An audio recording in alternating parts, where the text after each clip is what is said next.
Երեք լուրջ պատճառ բողոքական եկեղեցուց չլինելու համար։ Առաջին պատճառը այդ մկրտությունն է, իսկ ավելի կոնկրետ բողոքականների, համենայն դեպս բողոքականների մեծ մասի վերաբերմունքը մկրտությանը։ Ուստեղ խոսքը առաջին հերթին նրա մասին չի, արդյոք ընդունում են կամ չեն ընդունում մանուկների մկրտությունը, չնայած այդ էլ իր տեղն ունի, բայց ավելի շատ խոսքը նրա մասին է, որ այսօրվա բողոքականների մեծ մասը մկրտությունը պարտադիր չեն համարում փրկության համար ու ընդունում են, որ իրականում մկրտությունը սիմվոլիկ բնույթ ունի, իսկ ի տարբերություն սրան առաքելական եկեղեցիները ու առհասարակ ցանկացած քրիստոնյա մինչև 16-րդ դարը ընդունում էր, որ մկրտությունը պարտադիր է փրկության համար ու որ մկրտությունը զուտ սիմվոլիզմ չի։ Ու բողոքականների սուրբգրային ամենաուժեղ փաստարկներից մեկը այս թեմայով այդ խաչի վրայի ավազակն է։ Իրենք միանգամից ասում են, որ իսկ ոնց եղավ, որ խաչի վրայի ավազակը փրկվեց առանց մկրտվել, ու այստեղ պիտի հասկանանք, որ խաչի վրայի ավազակի փրկությունը ոչ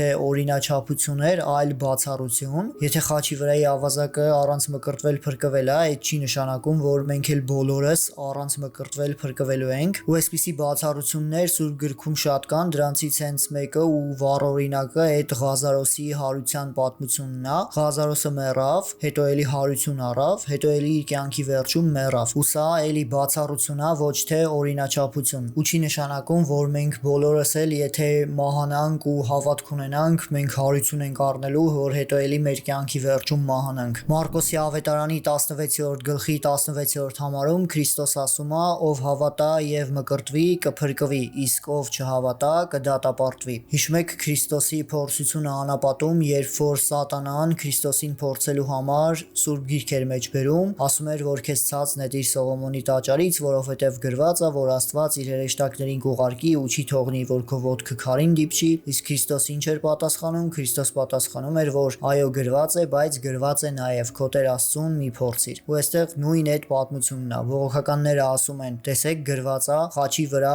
ավազակը առանց մկրտվելու փրկվեց, իսկ առաքելահիմն եկեղեցիներն էլ ասում են, այո գրված է, բայց գրված է նաև, որ ով հավատա եւ մկրտվի կփրկվի։ Իսկ ինչը վերաբերում է մանուկներին չմկրտելուն, ապա այդ էլ եւս բողոքականության մեջ առաջացած ուսմունք է, որը որ երբևէ չի եղել քրիստոնեության 1600 տարիների ընթացքում։ Իսկ եթե արդեն նայում ենք քրիստոնեության պատմությանը, արդյոք երեխաներին մկրտել են, թե ուշ տարիքում են մկրտվել, ապա շատ հաճախ հանդիպում ենք, որ քրիստոնեության մեջ հատկապես առաջին դարերում հիմնականում ուշ տարիքին էին մկրտվում, ոչ թե նրա համար, որ մանուկ տարիքում չէր կարելի մկրտվել, այլ նրա համար, որ հավատում էին, որ ինչքան ուշ մկրտվեն, այնքան մեղքերից կմաքրվեն ու մահանալուց առաջ առանց մեղք կլինեն ու նրանց փրկվելու հավանականությունը ավելի կմեծանա։ Դրա վառ օրինակը հենց Կոստանդիանոս մեծ կայսրն է, որը որ մահամերձ վիճակում մկրտվում է, հույս ունենալով, որ մկրտության շնորհիվ կփրկվի։ Երկրորդ ու իմ կարծիքով ամենակարևոր պատճառը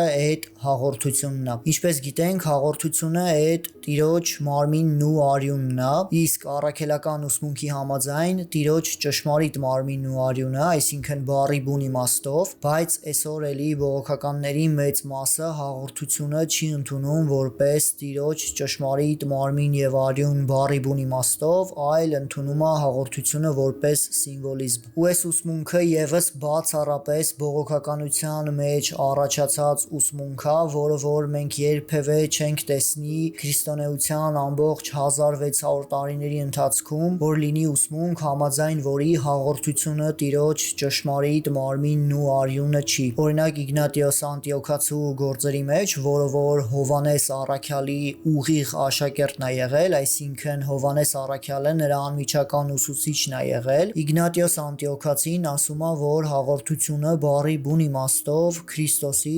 ճշմարիտ մարմինն ու արյունն է։ Պատկերացնում եք, չէ՞, Հովանես առաքյալի անմիջական աշակերտը Իգնատիոս Անտիոքացին, որը որ աշակերտել է Հովանես առաքյալին, ու սա պատմական անհերքելի փաստ է, ասում է, որ հաղորդությունը Տիրոջ մարմինն ու արյունն է բառի բուն իմաստով։ Հետևաբար պարզ է, չէ՞, որ Իգնատիոս Անտիոքացին այս ամեն ինչը ասում է ոչ թե իրենից, այլ այս ամեն ինչը ասում է, որովհետև այսպես է սովորել Հովանես առաքյալից։ Ու այստեղ շատ տրամաբանական հարց է առաջանում, հիմա ում հավատանք։ տեսանք։ Իգնատիոս Անտիոքացուն, որը որ աշակերտել է Հովանես Առաքյալին, սովորել է իր աստվածաբանությունը նրանից, թե Հովանես Առաքյալից 1600 տարի հետո ապրած ոմն Ուլրիխ Ցվինգլին, ով որ երբևէ չի տեսել առաքյալներին, առաքյալներից 1600 տարի հետո առաջաբերում մի հատ ուսմունք, որը որ երբևէ չի եղել քրիստոնեության ամբողջ պատմության ընթացքում։ Երրորդ պատճառը այդ փրկության ուսմունքի ընկալումն է բողոքականների կողմից, համաձայն որի քրիստոնյան փրկվում է միայն հավատքով եւ բարի գործերը ընդհանրապես նշանակություն չունեն փրկության հարցում։ Պողոս առաքյալը Եփեսացիներին ուղված թղթի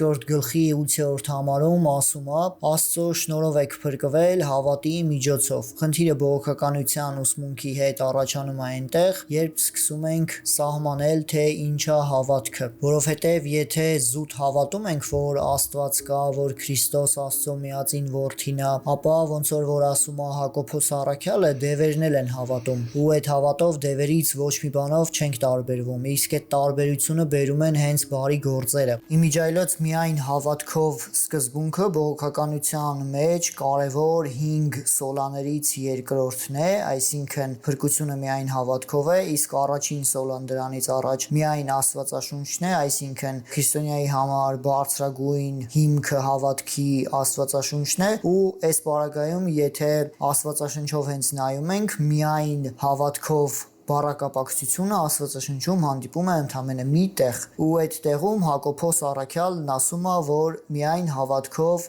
չենք արդարացվում, այլ նաև բարի գործերով։ Իսկ առաքելական եկեղեցիների հավատքի ընկալումն է նա, որ հավատքը առաջին հերթին սահմանվում է հավատարմությամբ, իսկ եթե ավելի ենք խորանում աստվածաբանության մեջ, ապա կարանք ասենք միանշանակ, որ հավատքը իր հերթին եւս գործ է, որովհետև երբ որ Քրիստոսին հարցնում են, թե որն է Աստծո ուզած գործը, որ մենք անենք, Քրիստոս պատասխանում է, որ Աստծո ուզած գործը այն է, որպեսզի հավատաք նրան, ում նա ուղարկեց, բայց առաքելական եկեղեցիները երբեք չեն պնդում, որ քրիստոնյայի փրկությունը սահմանվում է հավատ պլյուս գործերով, այլ իրականությունը այն է, որ հավատքը հենց ինքնին իր մեջ ներառում է բարի գործերը։ Ու այս ամեն ինչը ավելի լավ հասկանալու համար կարանք օրինակ բերենք հենց Պողոս առաքյալի սիրո սահմանումը։ Պողոս առաքյալը սերը սահմանում է ոչ թե որպես